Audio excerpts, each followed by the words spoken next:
I didn't go looking for that world. I recognized something in it.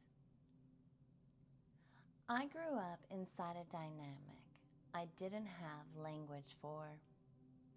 I spent many years searching for a reason my mother was so wicked.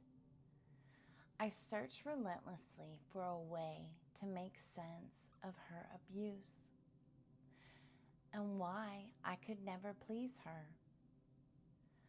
I kept looking for the variable I could change, the adjustment I hadn't made yet, the version of myself that would finally be enough. From the outside, everything looked intact, successful, stable enough that no one questioned what was happening underneath it, behind closed doors. But inside the home, there was a structure, predictable chaos that revolved around one person. Everything oriented around her moods, her reactions, her approval. There was a strict structure, and if anyone questioned the dynamics, severe punishment would follow. Not always loud, not always visible, but precise enough that you learned quickly where the edges were and what it cost to cross them. I remember the moment it became glaringly visible. The year was 2007. My mother had been drinking, not out of control, but enough that the layer she usually maintained slipped. Less composed, less curated, more like her genuinely bitter and caustic self. She had blueprints laid out across the granite kitchen bar. A new house, bigger than the one they already had. More land, more space. She was showing me where everything would go on their 99-acre property. My stepdad walked in and made a simple suggestion. Switch the placement of the pond and the pool because of drainage. It was neutral, practical, logical. There was nothing in it that should have required correction. She did not respond to the suggestion. What she did was she snapped her fingers, pointed down the hallway, and said, "Go to your room." And he went. No hesitation, no pushback, no recalibration, just immediate compliance.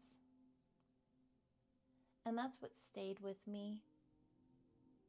Not what she said, but how quickly he disappeared inside of it. That didn't feel shocking. It felt familiar in a way I had not yet named. Something in my body tightened. Not necessarily confusion, but recognition without clarity. Like my system already understood the rules, even if I could not articulate them. I told her, "He worships the ground you walk on. Why aren't you nicer to him?" She said, "Because I don't have to be," as she held up her wine glass, her words slightly slurred. She didn't defend it. She did not justify it. That answer did not carry emotion. It carried position. There was no awareness in it, no reflection, just certainty. I left that house with something unsettled in me, not just about that moment, but about what it confirmed. I called a close friend and I told him what had happened. I asked him why anyone would stay with someone who mistreated them. And he said to me, because he likes it. And something in me rejected that immediately. I had experienced control as something imposed.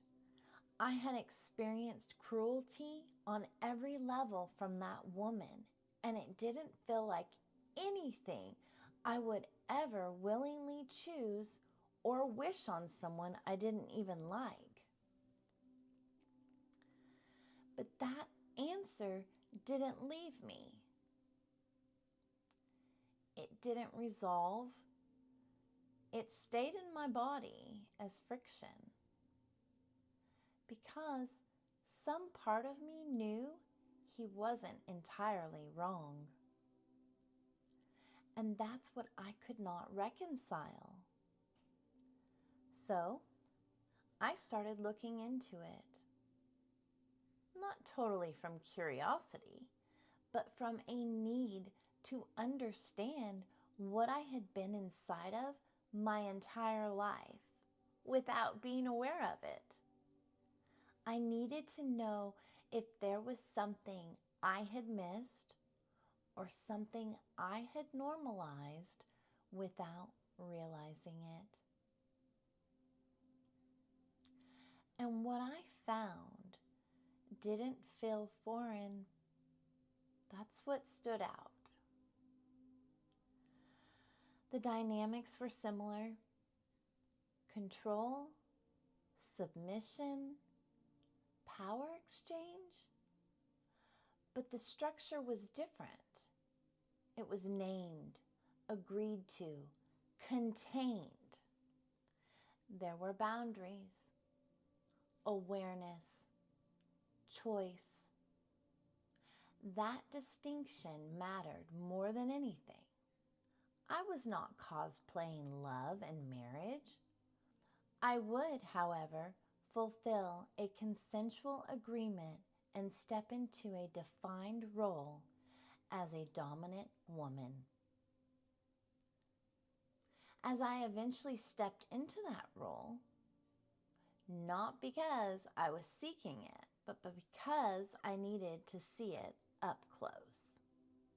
I needed to understand it from the inside, without projection, without assumption.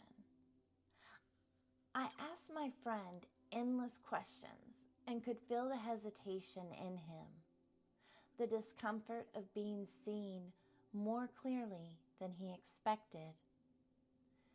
He eventually admitted he saw a dominatrix for discipline and humiliation. It shocked me. He was an alpha male, owned multiple businesses, an adventure sport enthusiast. High functioning, highly capable. And yet, this was where he went to release stress, shame, deep self-loathing. He was one of my favorite people in the world, and at that time, I could not imagine what drove him to seek discipline and humiliation. I was fascinated and deeply intrigued. He eventually asked me if I wanted to accompany him to a session with his domina. I said yes. I was nervous. I was excited. My friend arrived to pick me up before the session, and I met him completely unprepared. I was wearing jeans, flip-flops, no awareness of what I was walking into. He looked at me and asked, "Is that what you're wearing?" I was confused. My outfit seemed fine to me. No one had mentioned a dress code. I asked if I should change. He said, "No, we do not have time, and we cannot be late to serve her." She opened the door. There was nothing exaggerated about her presence, nothing performative. She wasn't trying to be powerful.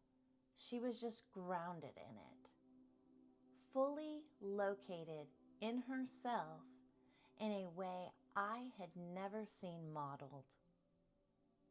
And I felt it immediately. Not intimidation, exposure. She sees everything. She asked me what I was open to. I said no to everything she listed. Not out of resistance, but out of lack of reference.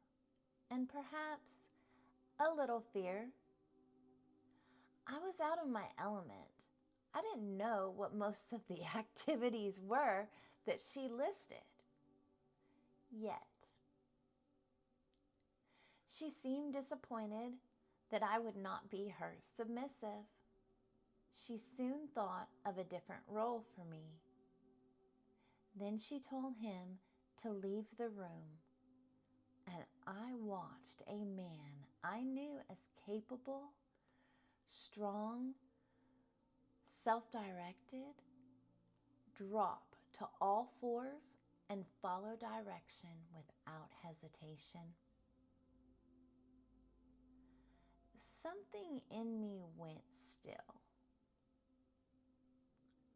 Not judgment, not confusion, recalibration. This wasn't what I thought it was. He wasn't being overpowered. He was choosing to yield, and that's different. Then she took me into her closet, and something shifted there in a way I did not expect. She began dressing me. No commentary, no explanation, just movement. There was no need to explain anything.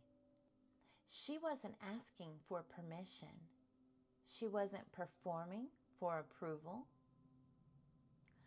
I had never seen myself that way.